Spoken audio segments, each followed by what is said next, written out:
Friends, welcome to Educational Expert channel, and today we would be learning about the topic nutrition in plants, which is of class 7 subject science chapter 1. And this part is divided into two videos. This is the part 2, in which we would learn about the heterotrophic mode of nutrition, and if you want to visit part 1, then you can see the link in the description box. So let's start our topic. So the things we would learn are heterotrophic nutrition, insectivorous nutrition, parasitic nutrition, symbiotic nutrition, plant-soil interaction, types of decomposer. So, what is heterotrophic nutrition? Heterotrophic nutrition is a type of nutrition in which organisms depend upon another organism for food to survive, which means that the organism does not produce its own food like autotrophs but depends upon another organisms for the production for their survival. Heterotrophic organisms have to take in all organic substance they need to survive, which means they do not produce their own food or complex organic molecule but take the energy from other plants. All animals such as fungi, non-photosynthesizing plants are heterotrophs, which means that the decomposers such as fungi here and non-photosynthesizing, which means that they do not do photosynthesis by which they do not make their own food. There are three types of heterotrophic nutrition. Three types: insectivorous nutrition, parasitic nutrition, and symbiotic nutrition. Let's learn about them in detail. Insectivorous nutrition. Animals which derive some of their nutrition from consuming insects are called insectivorous plants. These plants do not make their own food and depend upon insects for their survival, which means that they eat insects and get their nutrition. These plants are also called carnivorous plants, like carnivorous animals. Insectivorous plants are also photosynthetic, but these plants are generally found in soils which lack nitrogen, and for consuming nitrogen they consume insects, which says that insectivorous plants are photosynthesis, which means they do photosynthesis process and can make their own food, but they live in such soils which does not have nitrogen, and nitrogen is needed for plant growth. So these plants consume nitrogen from insects, by which they consume insects. So does not forget that they are photosynthetic, but for consuming of nitrogen they consume insects. Example is Venus flytrap, pitcher plant, and sundew plant. Let's learn about these plants in more detail. Venus flytrap. Venus flytrap modifies its leaf into a trap and has sweet smelling nectar in it which attracts plants, insects, and when the insects come near it, the hairs or the rim gets disturbed by the insect, and at that time the plant closes its leaf and the trap and traps the insect, which says that here you can see the leaf of the Venus flytrap. It is modified into a trap, and this trap contains very sweet substance which is called nectar. Let me write it. Nectar. Due to the nectar, the uh, the insects get attracted to it and they come near this plant. And when they come near this plant, here you can see the hairs of the plant. And when these hairs get disturbed, it shuts down and the insect gets trapped. This is the process by which the plant traps the insect. Let's learn about the another plant, pitcher plant. The pitcher plant has also modified its leaf into a pitcher, and the pitcher contains nectar by which the insect gets attracted, and when it comes near the pitcher closes and the slippery sides does not let the insect move upwards, and when it gets down the digestive juices present there digest the insect. Here you can see the diagram. Here is the rim or the upper part, slippery wall, which means that when the insects come inside it, it cannot go again out because of the slippery walls, secretory layer from which the digestive juices are secreted by the plant, digestive gland area. So what does this plant work is that there is nectar present in the rim or sweet smelling thing, and when the insect gets come inside, it does not go ahead because of the slippery wall. And here you can see the lid by which closes, and the digestive juices present here digest the insect, by which the insect gets digested and the nutrition is completed. Sundew plant. Sundew plant has tentacles which are sticky and has a smell like nectar, which attracts insects, and when insects come near him, it gets stuck to it and the plants take in nutrition from that insects. Here you can see the gummy substances, and when the insects come near it, it gets stick to it and the tentacle gets curled, by which the insect is digested. And the smelling thing is there in all plants, which attracts the insect. Let's see another. Parasitic plant. Parasitic nutrition is a mode of heterotrophic nutrition when an organism lives on the body surface or inside the body of another type of organism. Parasites are of two types, endoparasite and ectoparasite.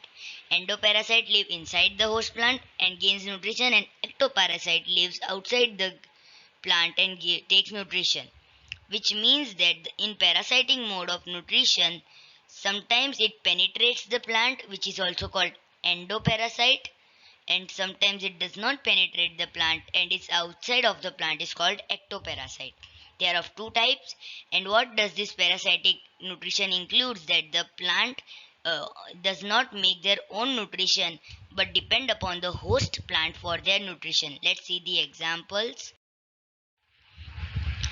Partial parasites. Partial parasites are parasites which are partially dependent on host for nutrition, which means they do photosynthesis but take water, nutrients, and another chemical substances required for growth.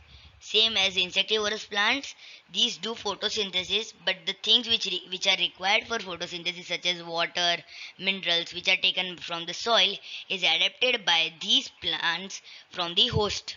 Let me write host or H. So the chemical substances, nutrients, and water are taken from the host plant, which are required for growth. Example is mistletoe. And total parasites. These are parasites which completely take their nutrition from the host plant, which means they do not do photosynthesis, and these plants are not in green in color, and these plants take their complete food, or we can say sugar. Sugar. It's hard to type. Sugar. Here you can see the plant dodder. Example dodder. Dodder, which means not this green part but the yellow part. These yellow part have special roots known as sucking roots, which we studied in part 1, and these sucking roots penetrate the phloem tube and gain their nutrition. Phloem tube is the tube which carries the food to every part. Phloem. The spelling is this: Phloem. Phloem. And there is another tube called xylem which carries water. Fresh fact: plants such as dodder have special roots which penetrate in host plant phloem tube for nutrition, which I said you now. Let's go ahead. Symbiotic nutrition. In symbiosis, two organisms maintain relationship with each other to be mutual benefited, to obtain nourishment and shelter. It is very opposite from the parasitic nutrition. In symbiosis, both are benefited, but in parasitism, only the parasite is benefited, but the host is not benefited. And mutual benefited means equally benefited. Let's see symbiosis between rhizobium, which is a bacteria, and leguminous plant. Leguminous plant means the protein plant such as peas, etc. Protein plant. Please remember this.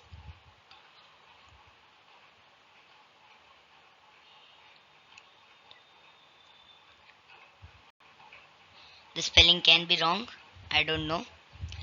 Legumes form a unique symbiotic relationship with bacteria known as rhizobium, which they allow to infect their roots. Infecting, which means that they make small nodes in which they live. These lead to the root nodule formation, where the bacteria are accommodated to convert nitrogen from the air into ammonia that the plant uses for growth. In simple words, that these plants do not take the nitrogen directly but can take the soluble nitrogenous form, which includes the nitrate form, ammonia form, etc. So what does this bacteria do? That they take the nitrogen present in the soil and convert this nitrogen into ammonia, which can be taken by the plant and can be used by the plant. And these bacteria live in the nodules of the roots, and in behalf of that they consume their nutrition from the plant. Sometimes due to lightning, the nitrogen in the air gets divided into two parts, which can be directly taken by the leaf, which is a fresh fact. So here we see the rhizobium and leguminous plant symbiosis. Now we will talk about lichens. Lichen is a symbiotic relationship between algae and a fungi. In this relationship, the fungi requires carbon for their survival, which is provided by the algae, which is photosynthetic in nature, and in behalf of that, fungi lies in the root of the algae to provide it with more water and nutrients from the soil. So, in simple words, a lichen is a symbiotic relationship between algae and a fungi. Algae and fungi. In this relationship, fungi requires carbon for their survival. Carbon, which means energy or the photosynthetic food, which is taken by the algae, as algae is in green color and can do photosynthesis. Photosynthesis. And in behalf of that, the fungi lies in the root of the algae plant to provide it with more water and nutrients. Let me make roots of a plant. So what does the fungi do? That the fungi increase the surface area of the root. Here you can see the fungi, additional fungi which I am drawing. Due to this, the surface area increases, by which the absorption of water increases. Absorption.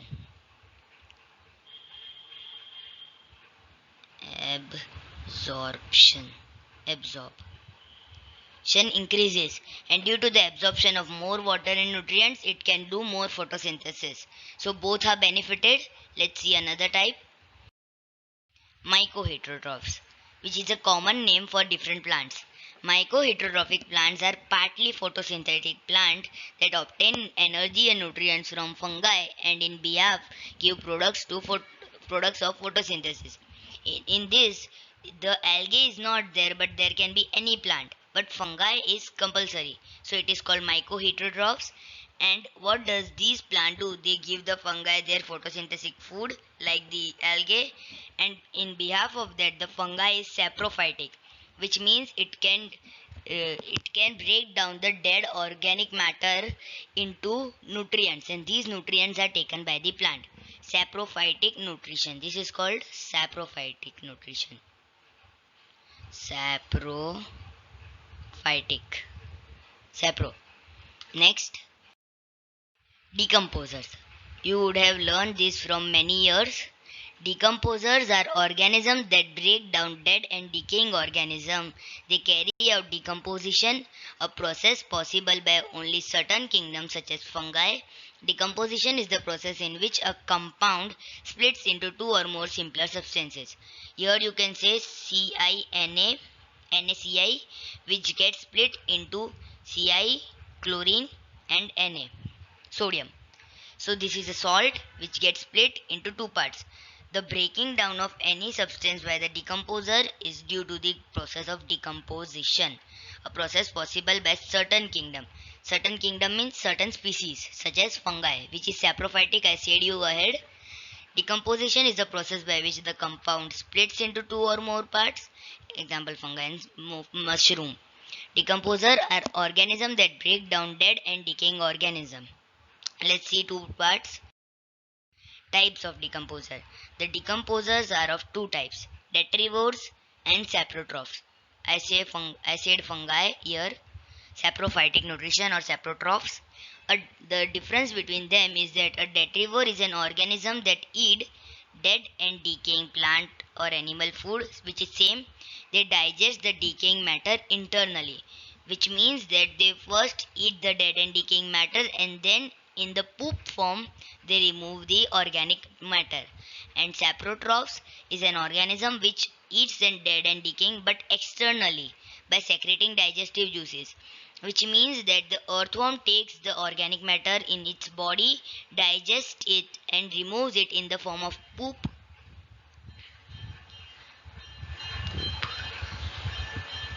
And what does these do? That they secrete or remove digestive juices by which it is digested outside only, such as the mushroom plant. Let's see ahead, or the chapter is completed. Recycling of nutrition. A nutrient cycle is the movement and the exchange of organic and inorganic matter back into the production of matter. This cycle is done by the bacteria present in the soil, and the decomposers decompose it in which is used by the plant. The plant waste, which is organic, is broken down into energy. Sometimes fertilizer are added for fertility of the soil. Fertilizers has nutrient like nitrogen, phosphorus, which are important for plant. Let's see in simple words. A nutrient cycle or ecological cycle from which the nutrients are recycled is the movement and exchange of organic and inorganic matter back into the production of matter, which means that when the plant do photosynthesis, they take in nutrients, and when the dead leaves or anything which contains organic matter is broken down, and the nutrients are back in soil, which forms a cycle. Here to go and here come back into the production of matter. This cycle is done by the bacteria present in the soil. Bacteria are decomposers which break down the dead decaying matter like plant leaves, animal waste, or example I cannot say. And the decomposer decompose it, which is used by the plant. Decomposers decompose it, which is used by the plant again, which forms a cycle, and this cycle is called nutrient cycle or ecological recycling. The plant waste, which is organic, which means the dead leaves, branches, etc., is broken down into energy, which is released in soil. Sometimes fertilizer are added, which means which are added manually but is not natural. Sometimes the recycling is very less and the nutrients come is less, so the plant growth is affected, by which fertilizers are added for the fertility of the soil. Fertilizer have nutrients like nitrogen, which is needed for growth, and phosphorus, which is needed for production of food, which are important for the plant. So here the chapter is completed.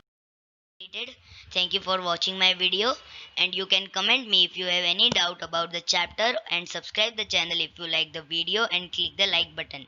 And you can also check my banking playlist if you want to learn accounting. So bye.